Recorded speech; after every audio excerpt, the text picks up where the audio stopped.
Hello, everyone. How beautiful it is to say hello on this beautiful and sunny day today in Kansas City. Yesterday was beautiful and rainy, so I'm grateful.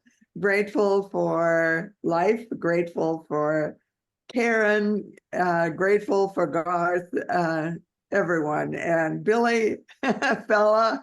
Hey, how you doing, Marge? How amazing it is, and Marla, how amazing it is to see you, and we're just ready to begin. And so I always love to say to begin, welcome everyone.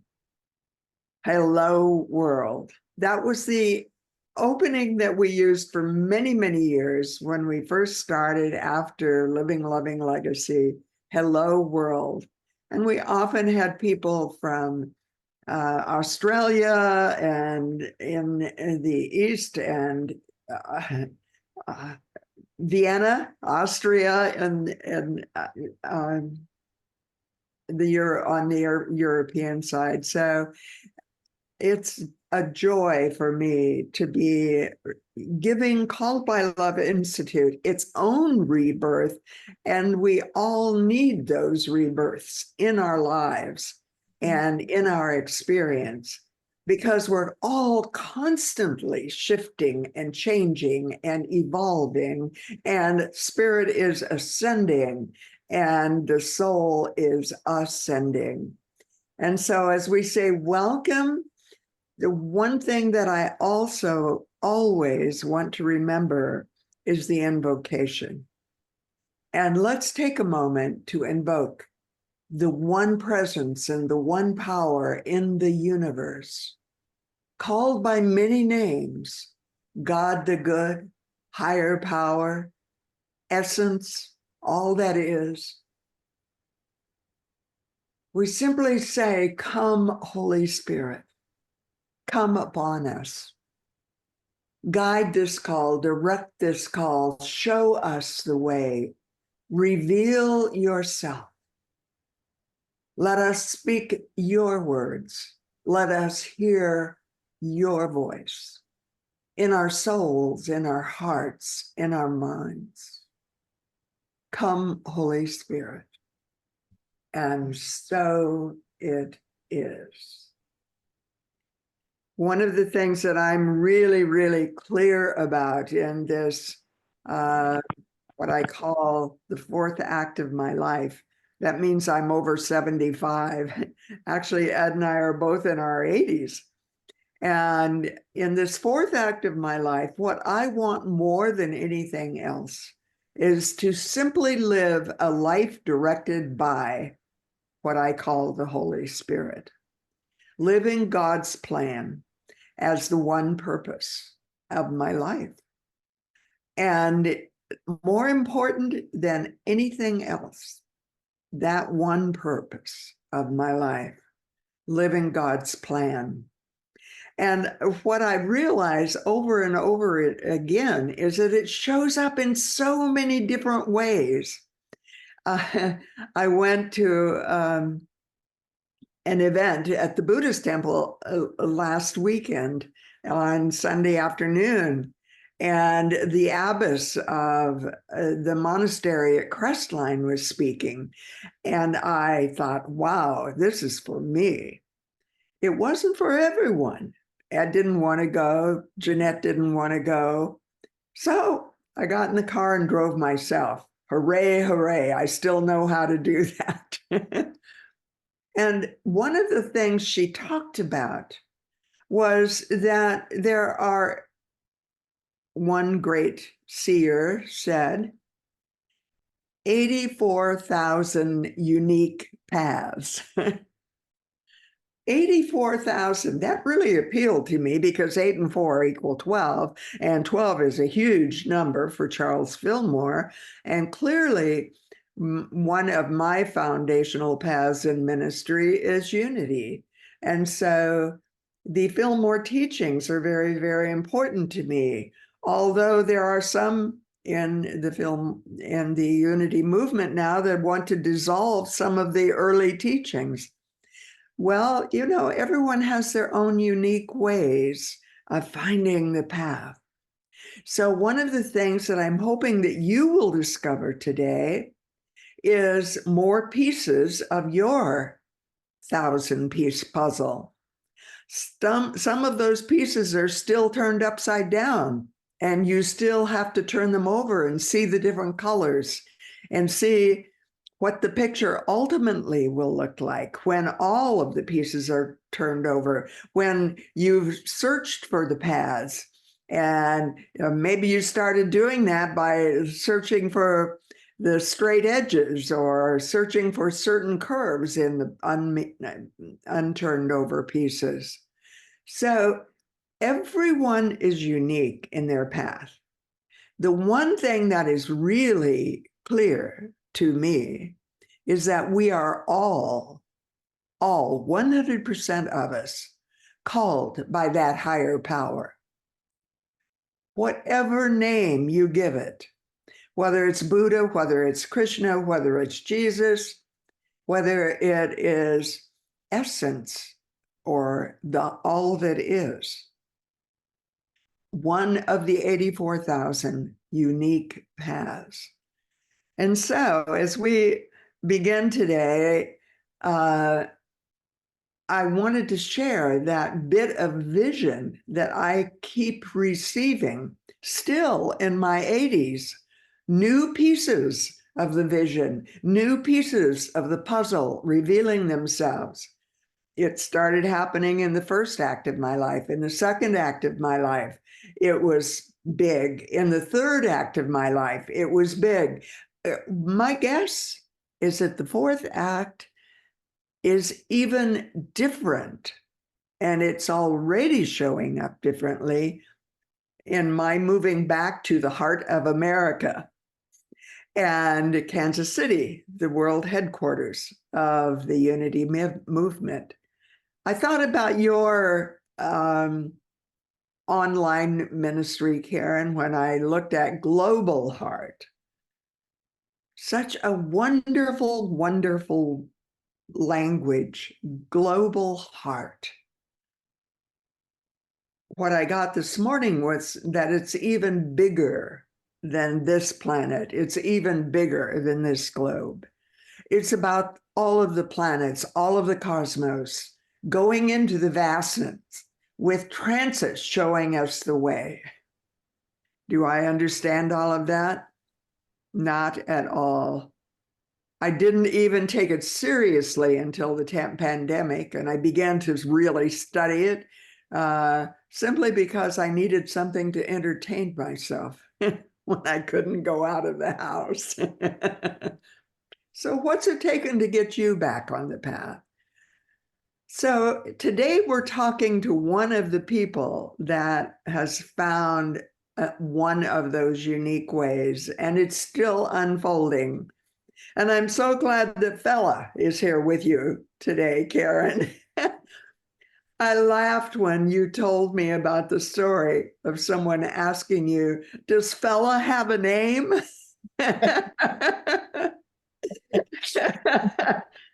And so, Fella, it could have been called the essence of the all that is, just as easily as Bill or Billy or whatever name you have called him, Fella. And it's so delightful to realize that we all have that. I have known Karen for, what's it been? 24 years.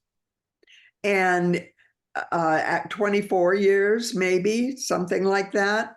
And yet, as Karen and I took the deep dives, Karen Epps, because she is an authentic soul, revealed to me things I never knew about Karen Epps in all of the years I'd known her, surprises.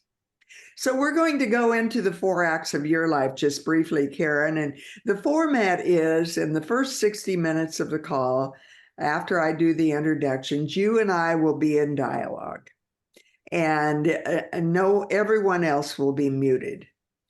And Garth will be in control of whose pictures can be seen on the screen, sometimes me, sometimes you, sometimes both of us.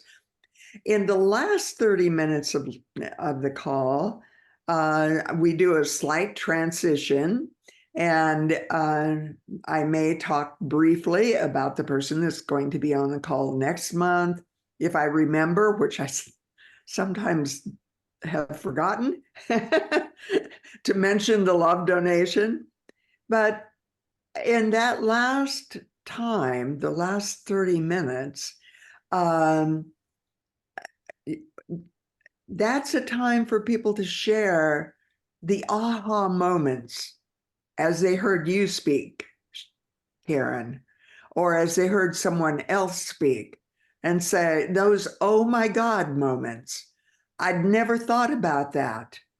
And I will always remember when Ross Hostetter was on the call one time listening to Steve Farrell, and I saw him wiping the tears from his eyes because Steve was reflecting on his life and reflecting things that Ross was deeply moved by and touched by. And so we never know how those moments are going to show up for us. So more than a Q&A, it's a moment of letting spirit speak through you. The oh my God moments, the aha shifts that opened your heart to a higher and vaster perspective, or a deep dive perspective. And today, astrologically, there's a transit that is about the ring of fire. So we may be doing deep dives into a ring of fire today. So that's all of that is possible. Karen, tell us a little bit about the first act of your life. That would be age 1 or birth or even pre-birth.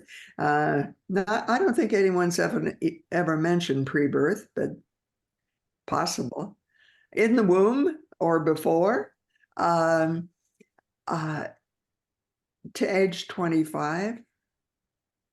What happened? The where, who, how, when, where, why? Right. Wow. I have pondered at different points in my life, kind of that journey that you're referring to, especially in the early part of my life. And, I was raised in some interesting kind of environments as I look back on it now. First of all, I was bi-coastal. So I was originally born in New York. When I was 5, my parents relocated to Los Angeles, and we lived in Los Angeles from the time I was 6 until I was 11. After the Sylmar earthquake in 71, my dad said, that's it. As soon as you kids get out of school for the summer, we're moving back to the East Coast. Which we did. We moved back to New York. And so I was there from age 11 to age 17. And then I went back to California again in 1978.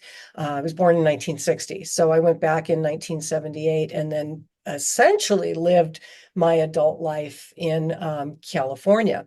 So kind of that experience of being raised bi-coastal, because there were definite influences that are kind of unique to the coasts that are different regionally, right? Than when you look at areas like, for example, when you talk about the heartland of, America, the United, in the Midwest and things like that. So there's some impressioning in some environments there.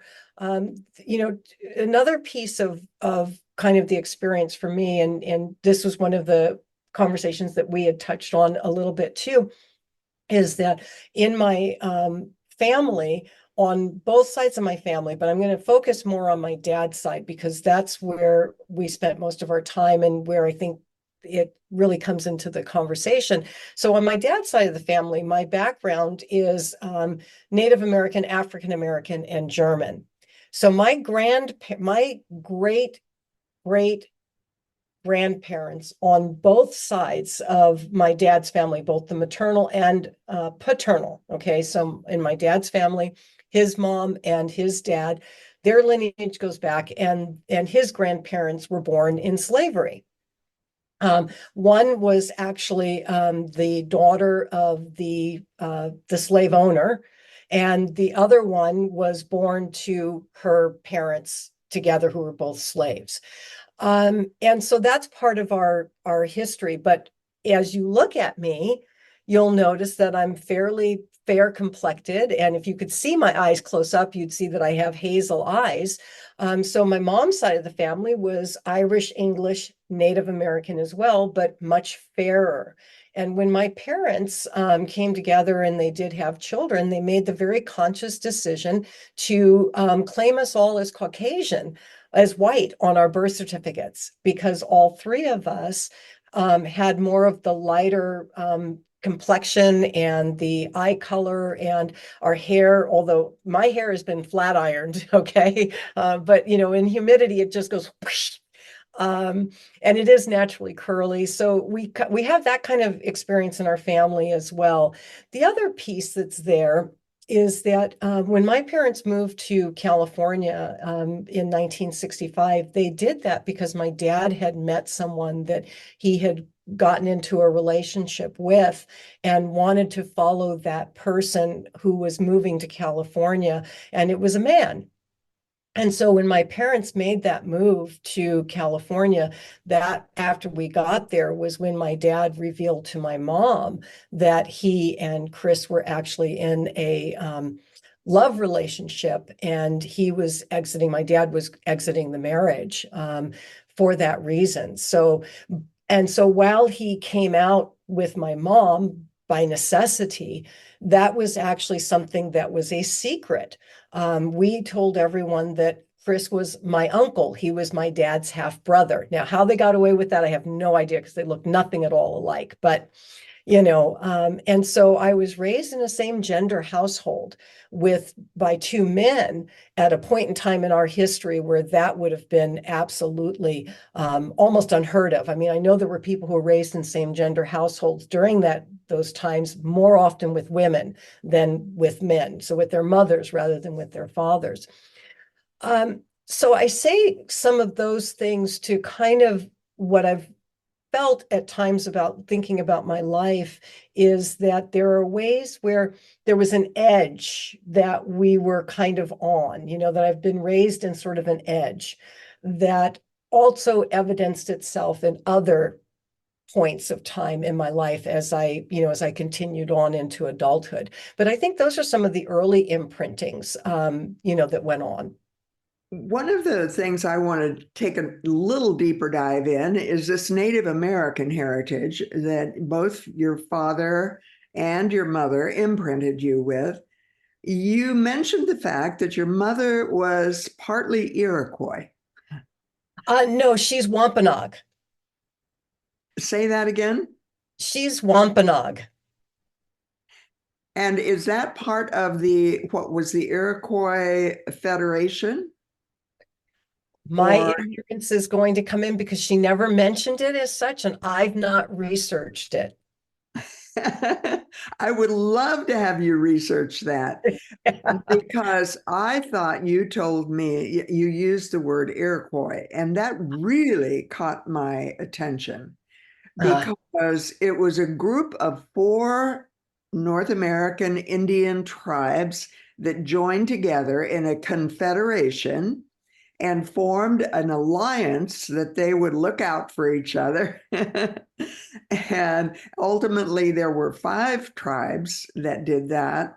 And interestingly, the mothers had to select the council members that would go to the Confederation gatherings. Mothers selected the council members, and the council members would be men. So there was this interesting combination. And yet, in this country, there were many Native American tribes. Some of the ones in Florida also had some of those same elements in their lineage.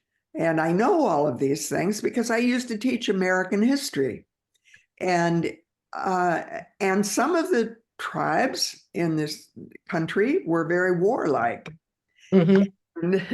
So it's curious to me, what were the tribes of your father? What were the tribes of your mother? Were there links into the peace-loving tribes? The Trail of Tears was one of the karmic events that this country is still paying for. And slavery is also. So your African-American roots, imprints, you're part of a collective karma. Yeah, yeah. And you're I just find all of these things fascinating on a vaster, really, really cosmic level. And especially when those of us who have had the great, great gift of beginning to understand consciousness in the way that Integral teaches it, where we reach a point where all of our personal identity begins to dissolve, and there is a higher identity that begins to come in that's called a capital S self. And the personal self is transcended, and the higher self becomes a dominating way of life, a dominant way of life. But there is this experience of being able to, almost like a cosmic elevator, a Kundalini kind of thing, where spirit is ascending and the soul is ascending and spirit is descending. And it's almost like we can hop into the elevator, get off on whatever floor we want to communicate on. And Right. I'll never forget in my chapel talk for ministerial school, I told a dream about living in a 12-story apartment building. And I lived in the penthouse. And the janitor came and knocked on the door and told me to clean out that mess that was in the basement in my storage locker. I dreamed this the night before I gave my chapel talk. Mhm. Wow. Mhm. So, your Mhm. life, the first 25 years, tell me about some of the things that ultimately led you into 12-step. Yeah, well, so at the ripe old age of 8 years old, I became incredibly disillusioned with God and with church. So my grandmother impressioned on our generation, my cousins and I, some very strong, beliefs about God and things. And I actually had taken up the call and would go to church with my brother, sister, and I. My father had walked away from the religion of his childhood, and we're in Los Angeles, and we could walk to a nearby church. And two things happened at that time. One is my parents divorced. They had separated when I was 5, but my mom was still part of my life, and even tangentially. But my parents divorced when I was 8, and my mom departed. Active engagement in our lives. Okay, so that experience kind of set her on a path of she just disappeared. And so I realized that my parents were not going to get back together again, which was one of the things I'd been praying for. The second thing that happened at that same time was that we were all given Bibles, and our Bibles had our name imprinted on the front of it. My last name was misspelled. And I thought God didn't love me, because if God knows everything, then God knows my name, right? God knows every hair on your head. if God, so that disillusionment began a wound that continued to kind of grow until there came a point in time 4 years later. I was actually 12 when I had my first drink of alcohol. That although I didn't start drinking regularly at that point in time, I was way too young, and I didn't have access because alcohol really wasn't part of our household. But I found something that filled that hole. Okay.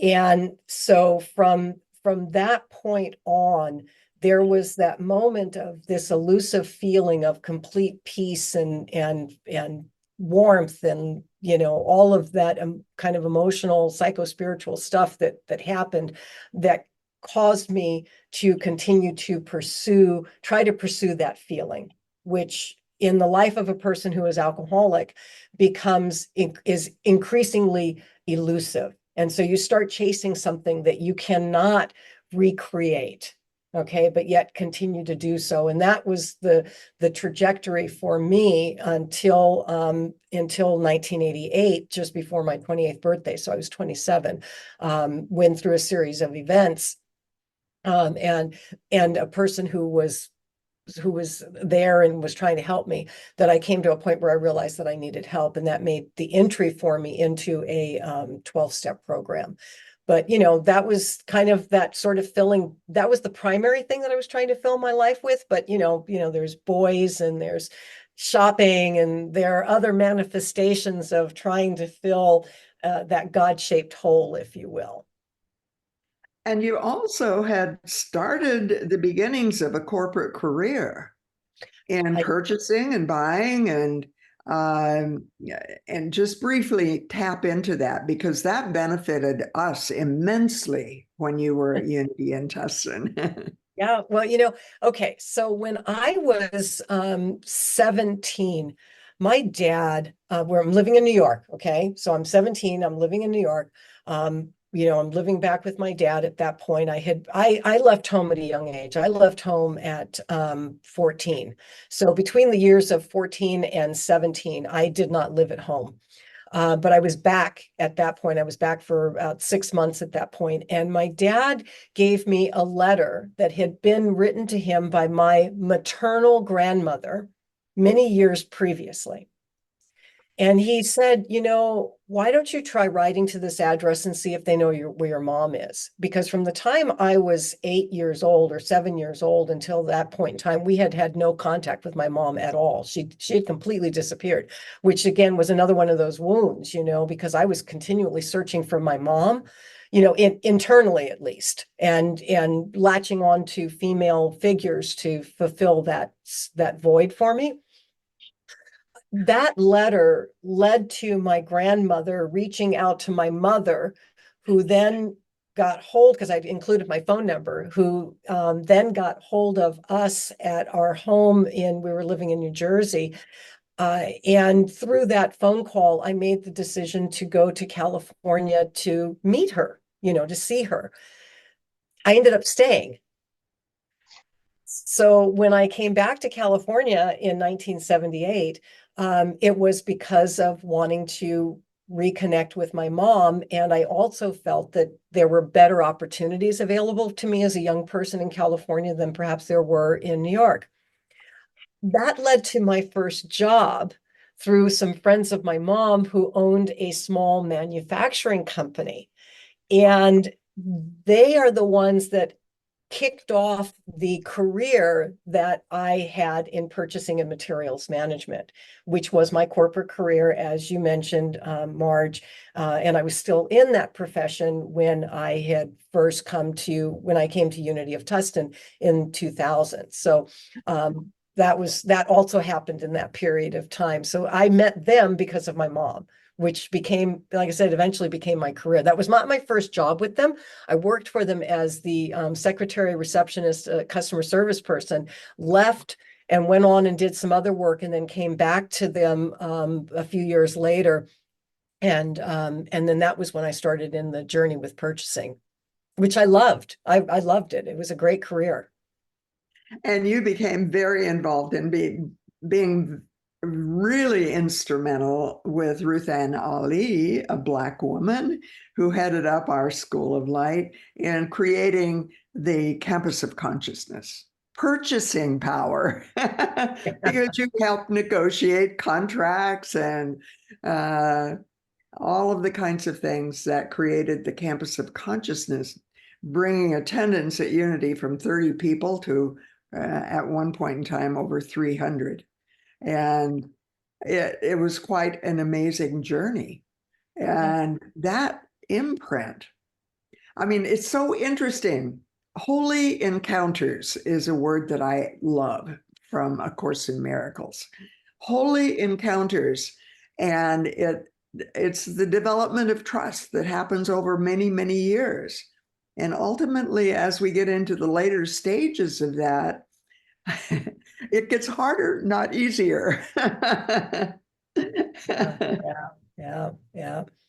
Yeah, it is fascinating how those things kind of intertwine. And, when you look back at these touchstones, like you say, these holy encounters that move us along in our journey that are not always evident at the moment they're happening. At least it seems that way for me. A lot of times I recognize it in hindsight, standing back and sort of looking at it, right?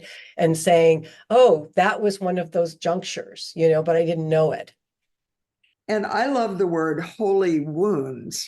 My father died when I was 11. And did he intend to do that? Did he intend to be a wounding factor in my life? Of course not.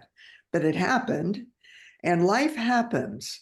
And when we deny the holy wounds, we don't see the whole with a capital H. Holy and capital W whole. So it's so amazing to think about all of this. Every single piece of it is part of a destiny path. And sometimes we say no to destiny path. And then it shows up again in our lives 10 years later, 20 years later, 50 years later. Mm-hmm. So really, really interesting how all of this works. And let's go into your second stage of your life, 25 to 50. And that's when you were at Unity in Tustin in part. And you had also had some experiences with the 12-step before coming. And as you began to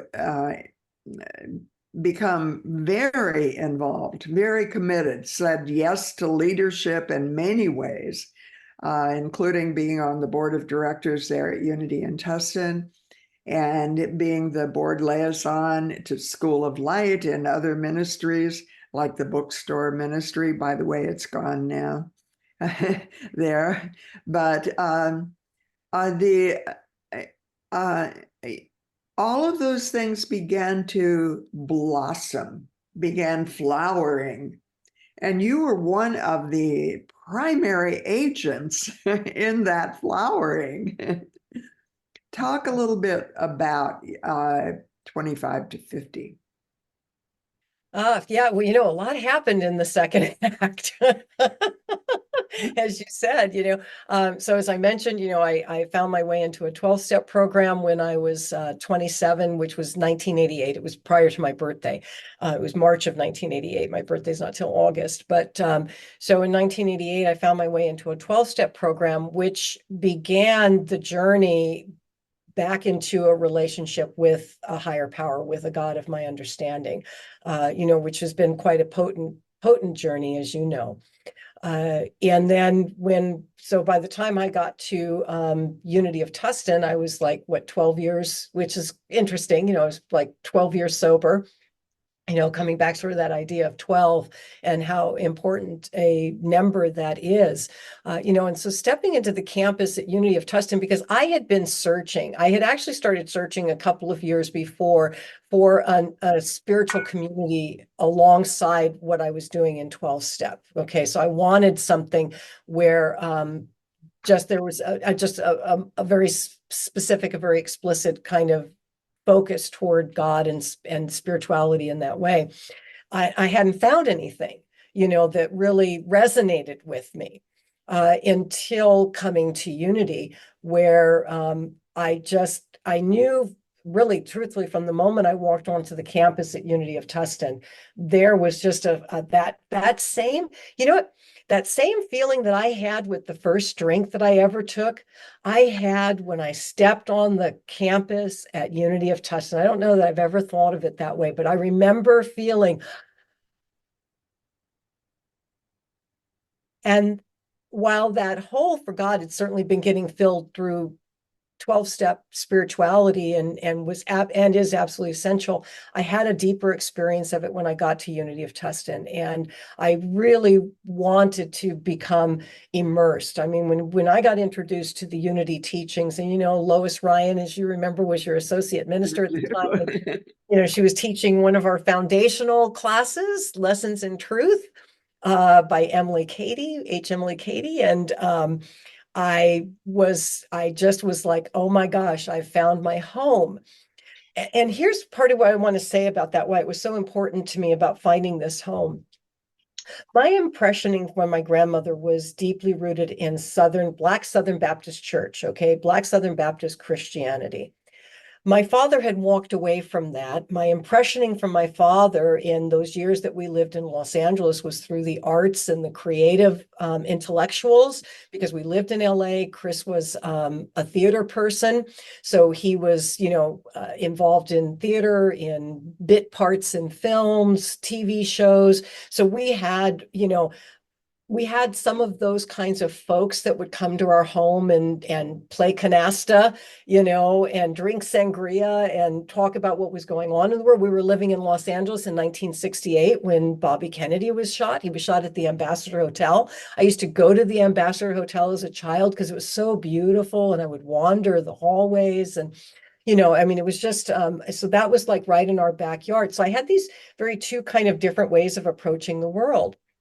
And I got to Unity of Tustin, and what it did for me is it gave me back the impressioning from my grandmother, but in an evolved way, for me, in an evolved way, and in a narrative of the Christian story that made so much more sense to me than the traditional narrative, the mainstream narrative, okay? And it married for me, and it gave me a cohesion between the imprinting of my grandmother and the imprinting of what was I received from my dad, you know. And that was huge for me because in a way I describe it as I feel it as a coming home. So that was the launch pad, right? And then it also brought together for me the 12-step spirituality, because 12-step has also been largely influenced by some of the same influences that are present within the formation of Unity. So there was some overlap there as well. So kind of this all came together in a way that really touched my heart, touched my soul, and brought me into a place of, I want to be here, I need to know more. And I did. I just kind of catapulted myself into everything that was going on. And really, I just want to say briefly though, too, when you were doing the invocation, I had that feeling of those early days when I first started coming to Unity of Tustin, and when you would start the Sunday service, and it was really beautiful to experience that today. I just want to mention that because it reminded me of what was so nascent but yet potent at that time. It's fascinating because Richard Rohr and is the Center for Contemplative In action, yeah. Is just this week doing a whole series on the 12 steps. Yeah. And he suggests in his deeper dive, he calls it breathing underwater, that the teachings of Jesus and the 12 steps are the same. Yeah. And that is so beautiful to me, because what I realize is that people like Richard Rohr, who have chosen to stay inside of the Christian tradition, and his path was Catholic.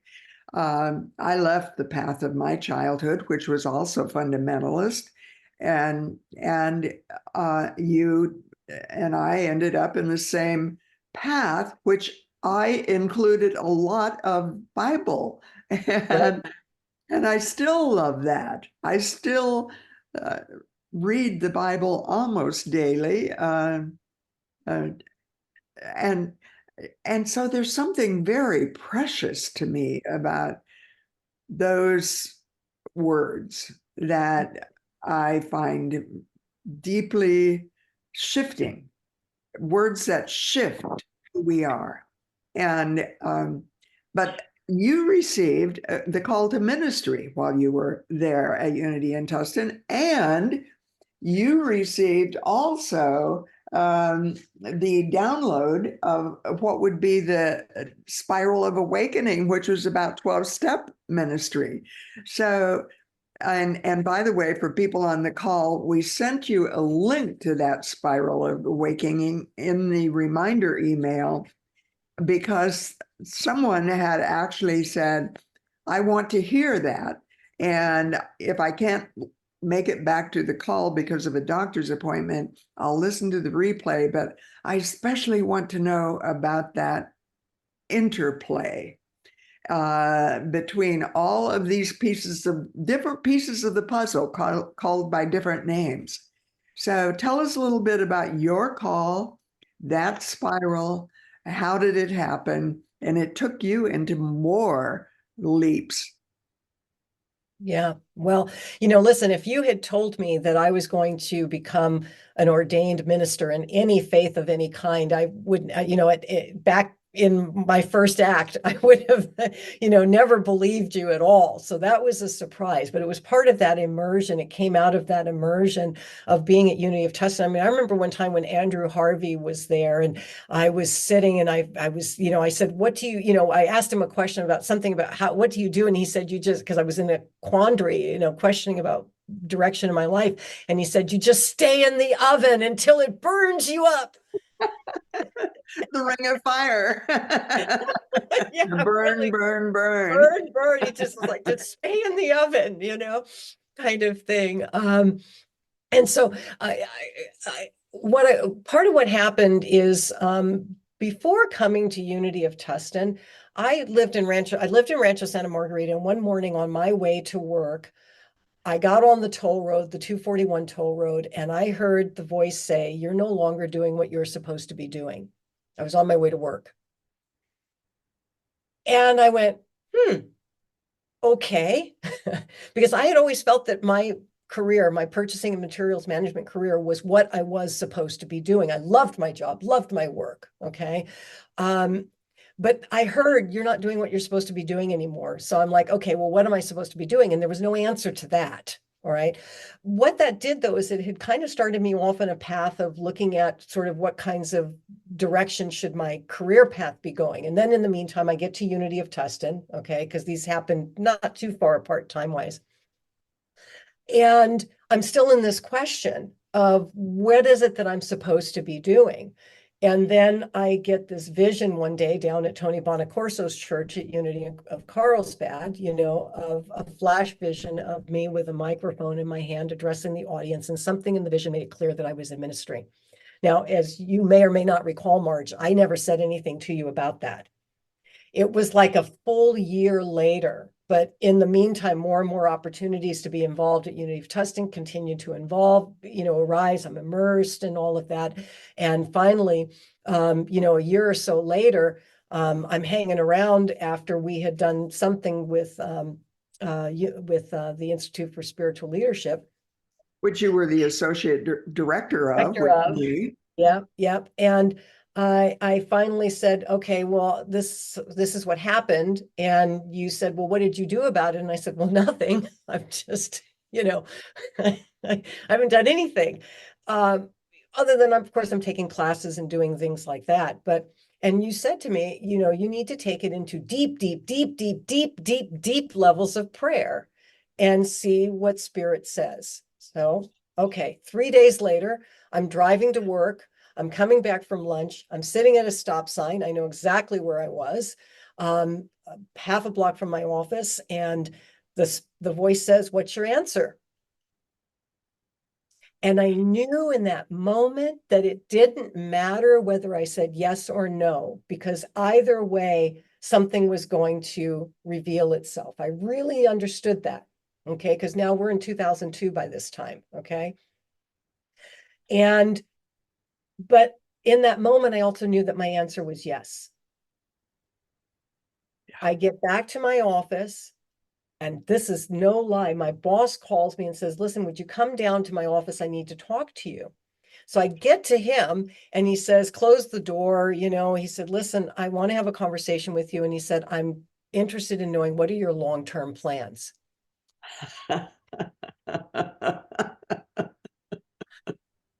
And my brain is colliding because I'm like, do I tell him the truth? What do I say? I mean, it's grinding. And I blurted out and I said, "Dieter, I'm going into the ministry." And he said, "Okay, you're sure?" And I said, "Yeah, I am. I'm sure." And he, of course, realized that I'd become more and more involved at Tustin at that point in time, because again, now we're almost 2 years into my journey at Unity of Tustin. And so I left his office. All right. And I come back and I get to church that night and I tell you, "Yeah, I've said yes." And so that sets off a chain of events that eventually lead to my applying for the ministerial education program, applying for seminary. So that was the answer to the doing what you're supposed to be doing. It took a couple of years and it took some false starts of me trying to pursue other options, but there would be some very clear no, you know. But then this opened up and it had some roadblocks, but I remember what you always says about the Course in Miracles, that, no obstacle, all obstacles were, I used to have it memorized, what you always used to say about the Course in Miracles, but all obstacles will be removed, and they were. We just walked through each of those steps, and which led into No obstacles, but will be dissolved before you reach them. Once Exactly. you have accepted God's plan, Plan. but the accepting comes first. Yes, once you've accepted God's plan, there is nothing that the Holy Spirit will not arrange for you without your effort. And then, yeah, like I said, I used to know the whole thing. So during that period of time, while I'm, applying for seminary and so forth, I'm getting more involved in doing some looking at putting together a retreat, a 12-step retreat, and sort of incorporating these different elements that I had been exposed to during the period of time, the deeper teachings, not only unity teachings, but, you were teaching integral and, spiral dynamics and, all of those things. And my colors are chakra colors. They're not, I didn't try to relate it to the integral model in terms of the color scheme.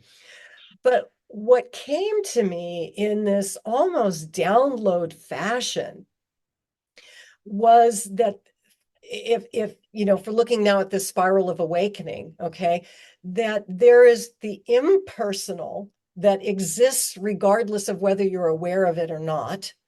There's the personal side of how one experiences the journey. Okay. And then through the middle, through the spiral, are each of the steps.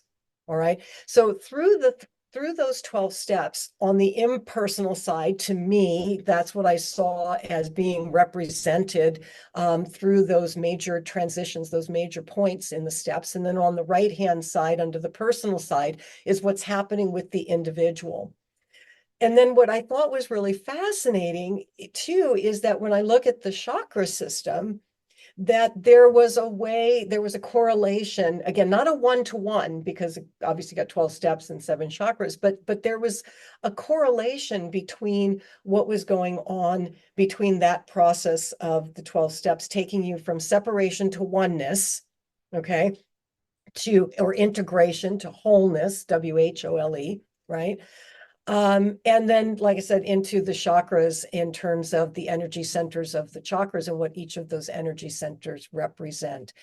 And I was that for me was just a completely kind of sort of experience in my understanding of the 12-step process. And I'm going to say kind of in its, when I say in its purest form, I mean in the sense that for understanding it as a spiritual path, because it is a spiritual path that heals that dependency on a false spirit. Even Carl Jung, who had letters between him and Bill Wilson, who was the co-founder of Alcoholics Anonymous, talking about that it's a low-level desire to find spirit, so the healing of that false spirit, if you will, into the true self. So those all came together for me in this spiral, and have informed, really, in many respects, my then from that point forward, really my journey continuing with 12-step, and how that kind of appears in other arenas of my life. So not only within 12-step, but beyond it as well, and into unity ministry as well. And so you applied to ministerial Yep. school. Yep. And at that time, it was called MEP, Ministerial Education. And Program. it even used the word religious, Yep. religious studies. Right. Because at that time, Unity was going under Unity School of Religious Studies, USRS. Yep. So it's fascinating to see even institutions have their emergence and blocking points and battles that go on. Shifts. And so one of the pictures that I just love that you sent me, and it was in the reminder emails, was this picture of your mother and father and you at your graduation as a Unity ordination, Unity minister. And it's fascinating that you are standing between them, the link that heals. I didn't even know they had a ruptured relationship in the way they did. The link that heals a bridge builder. It was my parents began their journey of reconciliation when my daughter was born in 1984. She became the rallying point for that. And while by the time we got to that photo, my parents had actually really had a healing and had become friends, and so that was really important. And when my mom passed in 2016, my dad was deeply, deeply shaken, by her passing. And so they did find a path back. But one of the things I do want to back up to, because this is also one of those holy encounters, is coming to, and you might have already thought of it, but I just wanted to mention that when I went to MEP is where I met Fella. Yeah. And so while we were both in other relationship at the time, he was in a long-term marriage and I was in another relationship, we were friends. And then we had since been ordained, gone on our separate ways, and both of us had exited our respective relationships some period of time before we then reconnected and became a couple ourselves. But I met him in MEP, so I wanted to do that shout out to my fellow. And I want to remind you that I have invited both of you to come and stay with us here at Holly when you come in for the next board meeting. Yes, we will. We're planning on doing that when I'll be in person in November. So yes, a lot has unfolded. Yeah, and that again, kind of moving through that second act, because out of ordination, began the journey into some Unity ministries. One of the things that happened while I was at MEP, you may remember this, as I was walking through the lunchroom and you and Tom Zender were sitting there, and Tom had just started the co-program with Ottawa University. And you said to me, you must get your degree, because one of these days they're going to need teachers through Unity Institute, and you have to have your degree so that you can teach. And that began a process for me of getting my bachelor's degree And then eventually, after ordination in 2006, I joined into the John F. Kennedy University program for integral theory, where they were offering a master's degree in integral theory that began in 2006. So, and those were huge. And I just want to pause, because one of the regrets that I had had in my life was that through my alcoholism, I had actually given up my education. And I had never had that college experience. I got a GED. I dropped out of high school during that period of time, first act. I'd gotten my GED, but when I went to Unity Village and seminary there, that was the closest thing to a college experience that I had had. And I had taken college classes along my life path, but being there at that time, I was able to complete that degree work with Ottawa University and get myself, an accredited bachelor's degree, which then gave me the foundation that I needed to be able to apply for the master's program through Integral. And then at one point in time with Unity Worldwide, UWSI, Unity Spiritual Institute, the arm of the education arm, when they needed teachers, you had to have a master's degree in order to teach. So, and I enjoyed doing that for several years. And one of the things I want you to talk about is your first big church assignment, because Chris Jackson is going to be our spotlight guest in September, and you went to Unity on the Bay. I went to Unity on the Bay in Miami, Florida, who at the time was Reverend James Trapp.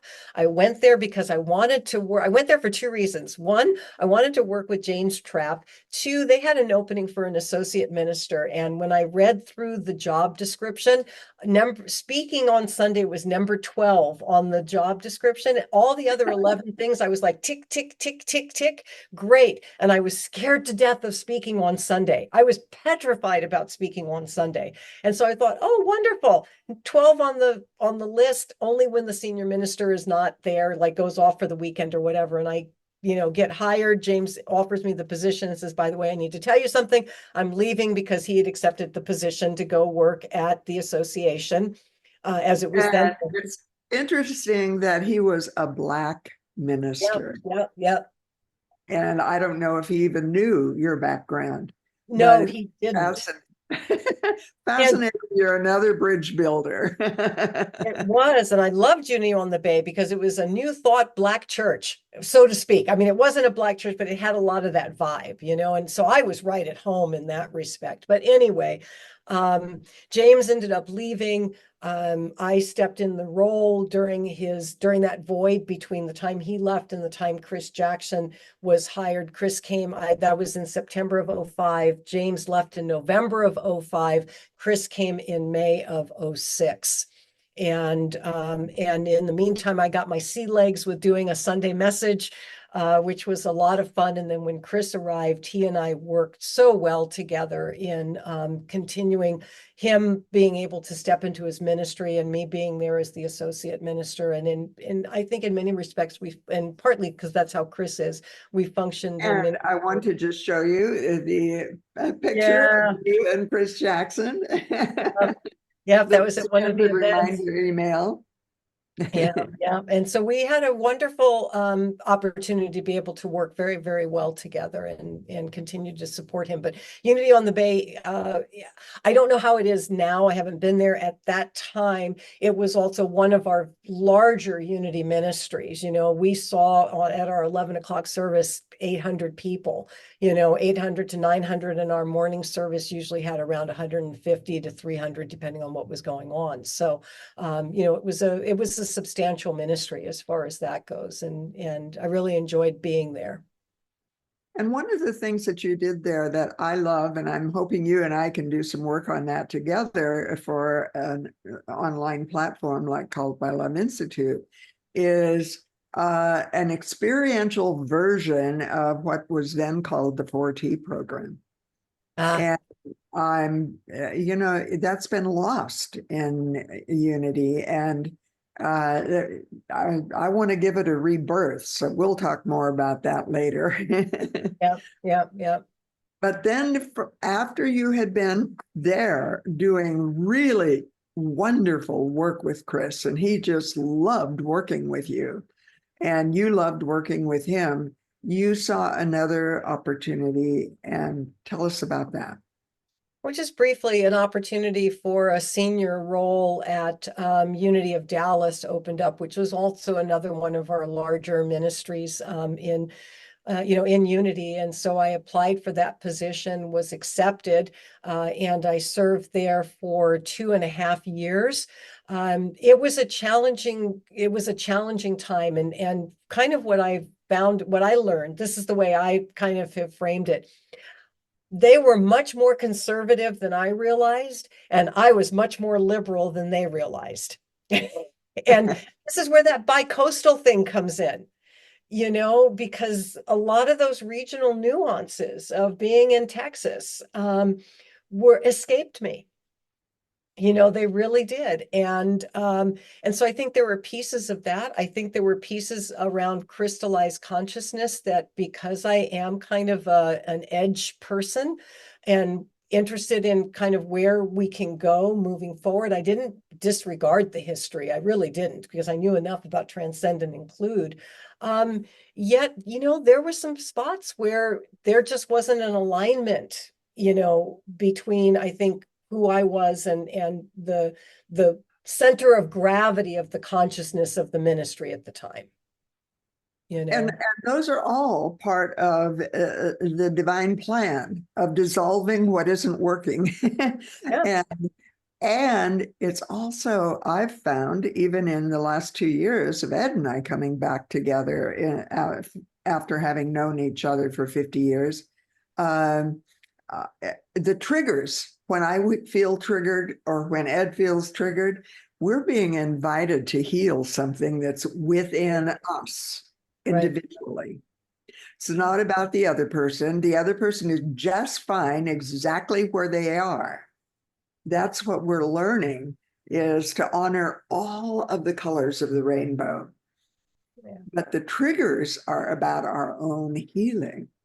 And you were experiencing those triggers, and the board was or the community was experiencing those triggers.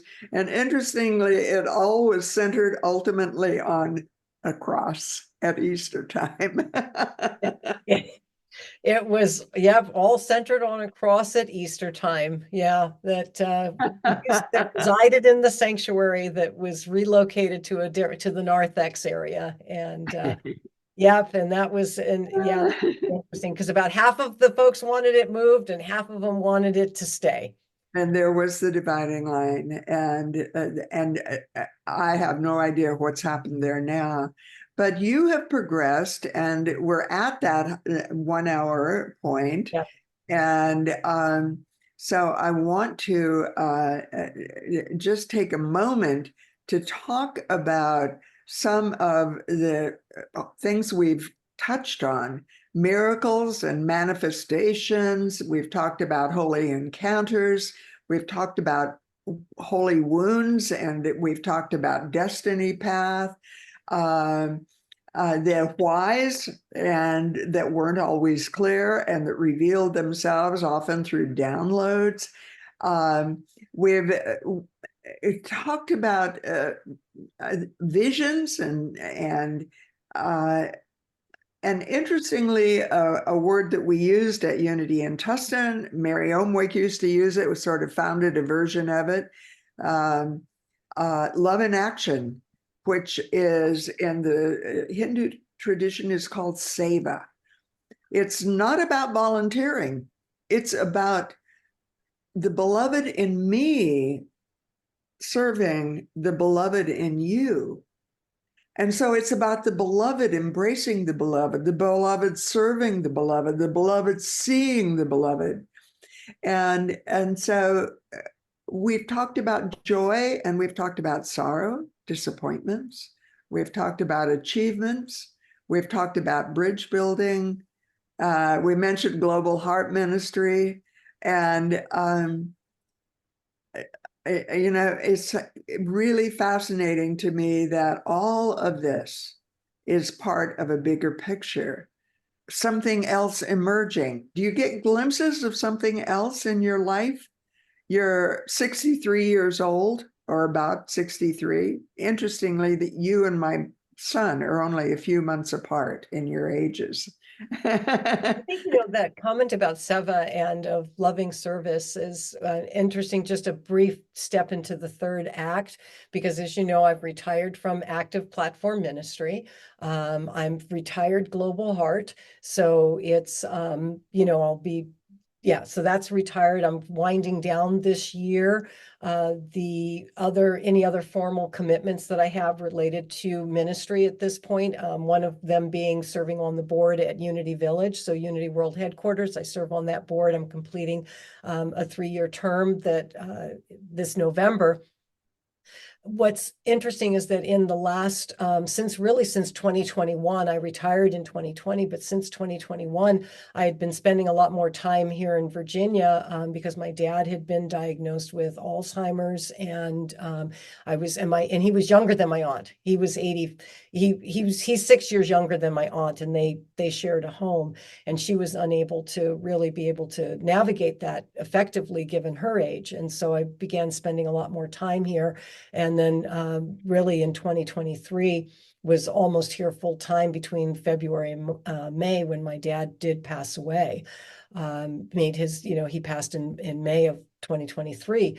And then now with my aunt, who, although in many respects is able to care for herself, is just really not, it's not just prudent and wise for her to be living by herself when there's really nobody close by living, here in Virginia where she lives. A lot of her family have passed, and so my sister and I are taking turns living with her here in Virginia. And then the plan right now is for her to come stay with Bill and I in Arizona for the winter. But all of it is kind of, my life is shifted into a role that I never expected I would see, and to be able to be in a space of giving and caring in that way of the beloved, seeing the beloved, even though, yes, it's been frustrating and it's been very difficult at times. I'm grateful that I'm able, and that I have a partner who is supportive, to be able to be here and to participate in that way, and that's been huge. So just as a reference point, I wanted to put up a picture of your partner. Yes. So people will know who fella is. Yep. Yeah. Us out on that trail. And the digital background that you're showing now, and the title you gave to this was On the Path. Yep. So we're in a different phase. We're on a different phase of our lives. Obviously, he's retired from platform ministry. He served for 12 years at Unity in Marin in Northern California. And we're opening up into what's unfolding next, which at the moment is, some care for family. That's really largely the focus of attention. But, as we continue to see what that's going to look like for us in the beginning stage of this third act. And I'm in my fourth act. So you are just, you've got a lot more life to live. I sure hope so. If the longevity in my father's side of the family prevails, then I'll be around for quite a while. And we only have about 20 minutes left. And I do want to open it up for some sharing and people being able to share their "oh my God" moments. I'd never thought about it that way. And also I want to thank everyone for their love donations. How amazing it is. The costs of creating an online platform are an issue, even though it seems like it is identified by many people as free. It's not free to create it. So I want to invite people to give their love donations and also to invite you to recognize that you are a part of this. We're looking for more people who want to do love in action, volunteering, not exactly that, but seva. We're looking for people who match our vibration to do different pieces of the puzzle. And so get in touch with me, and you can do that through the sign up form. There's a space for a message, and I think Garth gets all of those messages, and Garth and I are working together. He's with a humanities team, and just an amazing miracle in itself. So let's, Garth, have there been messages that have been in the chat that you want to share, or people who would like to raise their hands or just wave and say, I want to share something? There's a long message from an unnamed person who goes by Samson. Who's that? Raise your hand. Oh, They she's actually probably already- off camera. They actually stepped away. I did glance at that memo, and she had to, whoever that was had to leave. So they put that note before they left. Do you want Do you want to read some of it, Garth, or shall I? to, you or Karen? Karen? Marj and Karen. This has been a heart and memory recalling set of precious memories. I thank you and regret I have an appointment. Next time I know to plan longer time frame to stay present. My all names mentioned are people I know except one speaker. I connected, learned, energetically expanded through, developed wisdom, faith, transformed. Arranging flowers for your lunch table, Marge, was a huge favorite gift for me while it was creatively expressed for you and your guests. Thank you for everything, then through my future. Loads of love to all. And I'm not sure who Samsung is. So Samsung, unforgettable, all of my growth at Unity of Tustin. So hopefully that person will get in touch with me and identify themselves. Thank you, Samsung. And anyone want to raise their hand? Otherwise, I'm going to bring Billy on. Bella. Let's bring Billy on. I just wanted to say Karen's boyfriend is very good looking. I I mean, that's just me. Oh, we all agree. Well, thank you. I love you, Bill, just as much as for your work in ministry, as also the partner of Karen. And I'm so looking forward to you coming with her in November, and we can share some more time. But it's just been an immense gift knowing you. And at some point, it would be an immense gift to even have you on one of these calls. You have such an incredible background.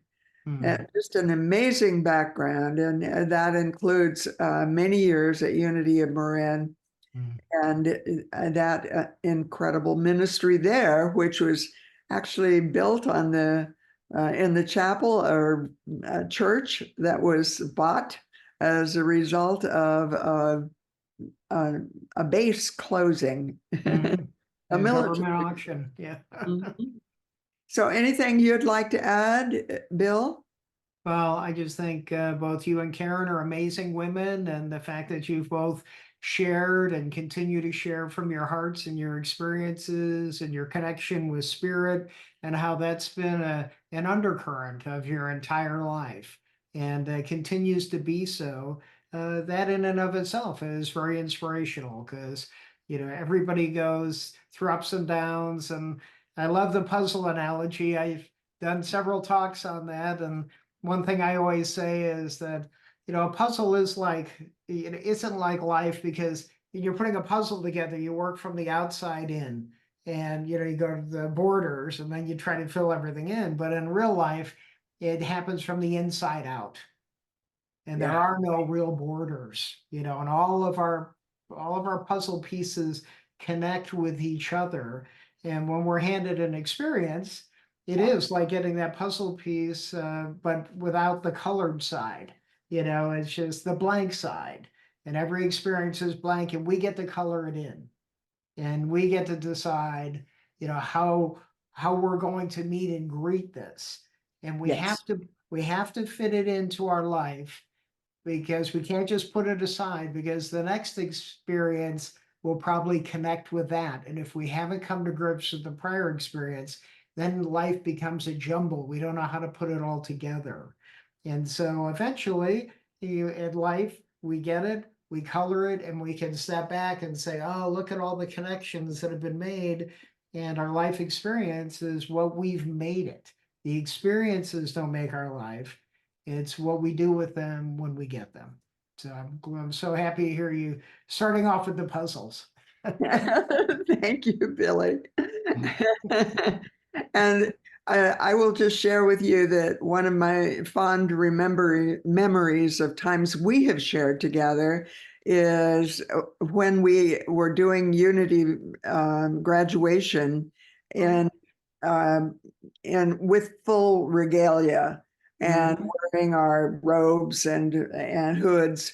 And one of the times I think Ed was there and took a picture of you and I coming down the aisle together, side by side. And that's been one of my favorite pictures. Oh, well, you have to send that to me. I'd love to see that. I fondly remember that time as well. I really do. Yeah.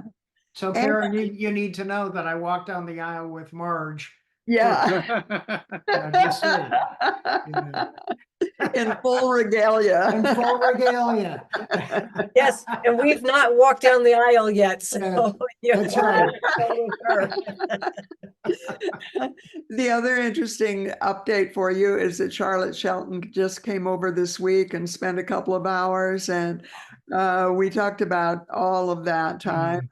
I actually sent her a couple of pictures of her and I together in full regalia. Oh, sweet. I love Charlotte. Give her my best next time you see her. It was Yeah. wonderful to work with her for almost 9 years on the board, and she did a great job leading the Unity movement. I loved her book. I read her book before she became CEO at Unity Village after Tom Zender.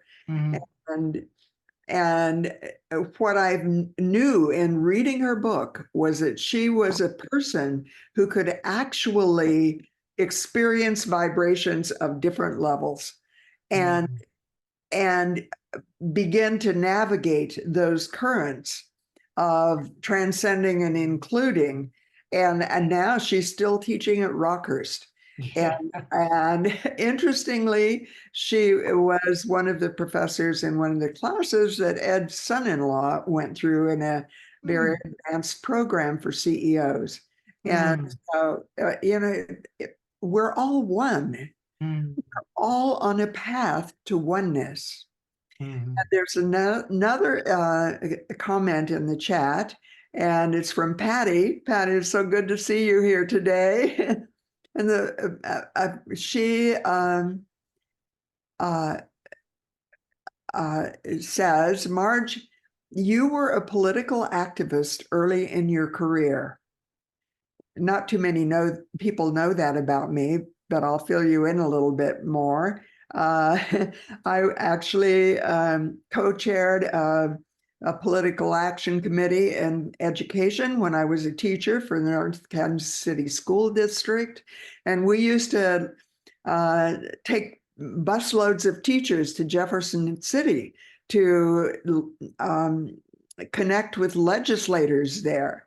And en route to Jefferson City, I would be up front, standing there with a microphone, giving them the talking points we wanted them to talk about and passing out materials for them to go and meet with legislators. And one of those legislators was Charlie Broomfield.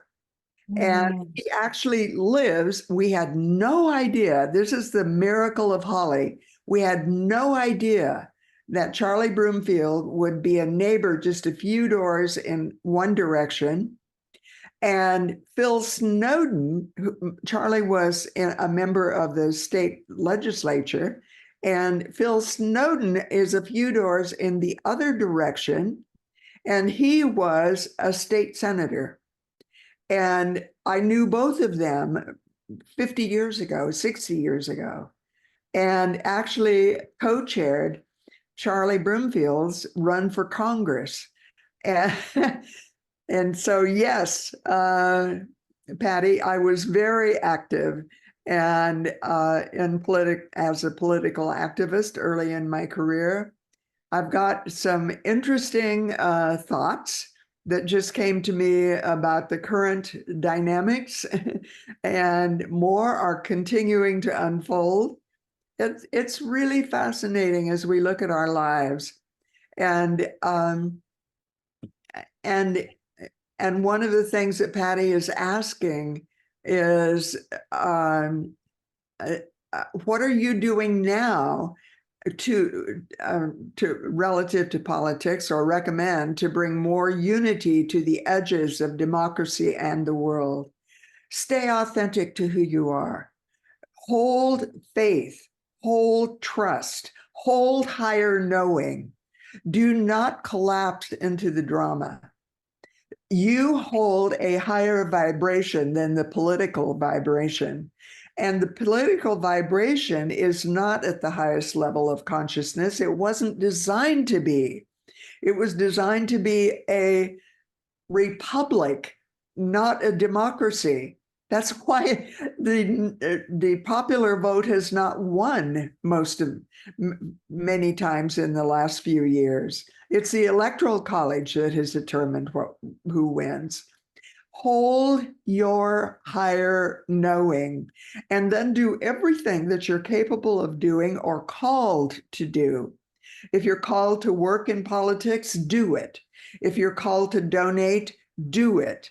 And I don't donate huge amounts anymore. I'm on a fixed income in my fourth act of life, but I know that I'm one of the significant givers, because I keep getting emails from people who are soliciting, and many of them will say things like, "You are one of our most significant givers in Missouri." Well, it's not because of large dollar amounts. It's because of $10 gifts, or infrequently larger than that. It's because I show up to pay attention. And Missouri now is a red state.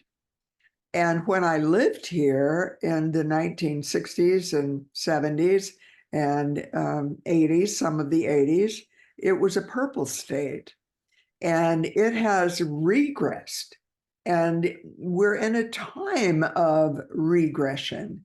And so is that going to be the moment where it catapults us into the next level? You know about that from 12 steps. Sometimes your greatest sorrow is what catapults you into the next level. And so I trust in this country. I trust that we will find our way. I trust the cycles of time. Depending on who wins, it's 2 years later until there's another cycle in time. And then 2 years later, another presidential election. And two years later, another. So I'm guessing it's going to take us probably 6 years to go through some of the cycles to get more clarity. But I also have learned to trust the cosmos. And I watch the transits. And the transits are all saying that we're going to a higher vibration. We're going into Pluto and Uranus. And Uranus is a higher vibration of love, higher vibration of Venus. So I trust. So that's what I would say, Patty, is trust. And Garth is commenting, I lived in Marin in the 1990s, Bill, but didn't know about Unity at the time. Later, I was introduced in Mesa, Arizona, but didn't join. And you and I both know Mesa, Arizona, Bill. One of our esteemed leaders came out of Mesa, Arizona, and now passed. And his former wife established a ministry of divine love. So it's so many people doing such amazing work. And guess what? Garth joined in Salem, Oregon, and is their person that does live stream and takes care of their web at Unity of Salem, Oregon. And so, you know, Garth said no twice to Unity. On the third try, the Spirit said, well, what's your answer this time, Garth? And he said yes. Another person I'd love to have on at some point is Garth himself. He has an extremely interesting story and now does the World Summit for Humanities Team and directs it. Actually, that's why Ross Hostetter isn't here today. Ross is attending an event planning for Humanities Team, getting a Recipient of the Year award for humanities changing the universe. And quite amazing, quite amazing. So the Unity is in Novato in the old Hamilton airfield base, Billy says. And Billy also says, Garth, thank you for your service here at your Unity Church. Amazing how we find our way one step at a time. And anyone else want to hold up their hand? We have only about 3 minutes left, and I'd love to have actually, Billy, I want you to come on and do a closing prayer. Okay. Wow. All right, well, let's all come together right here, right now, and take a deep breath. Let's become conscious of our breathing in and breathing out. When we breathe in, we take on all the good that there is in the universe, into our lives, our communities, our world.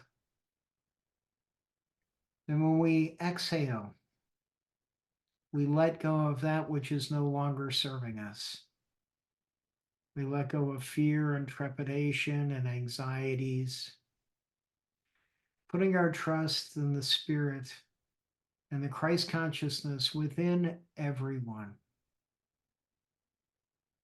We give thanks for this time that we got to share together, to share our consciousness, to share our vibration, to share our love and appreciation for each other as we are on this journey together.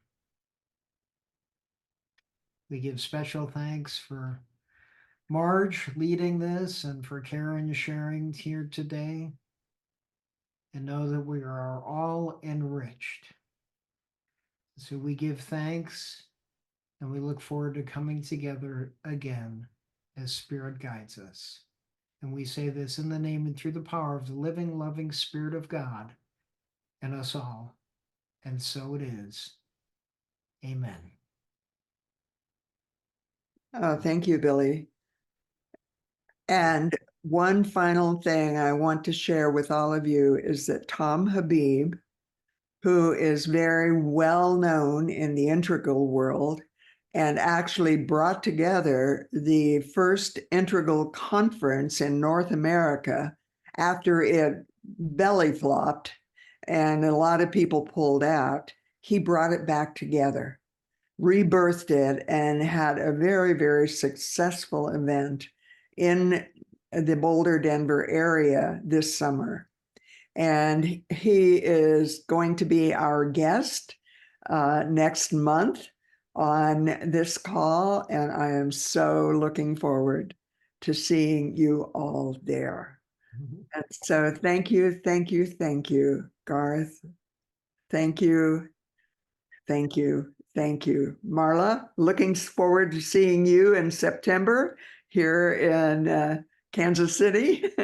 Patty, you need to come and visit. It has been beautiful being together with everyone today. Sending you so much love and so many blessings. And so it is.